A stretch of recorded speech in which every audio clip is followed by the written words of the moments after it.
In this guide, I'm going to show you guys how to appear offline on Roblox. Let's get started. First, launch your Roblox app. Make sure you have already logged into your account.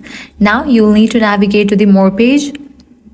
Once you're over here, different options will appear. Click on the option settings.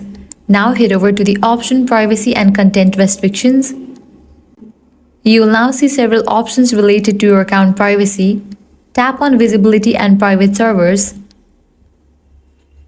Then tap on visibility once again.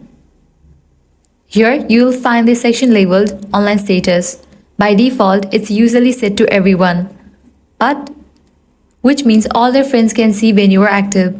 To appear offline, simply change this option to no one. Once you do that, your online status will be hidden and your friends won't know when you are playing. And that's it. You have successfully set your Roblox account to appear offline. If this guide helped you out, do not forget to like, share, and subscribe.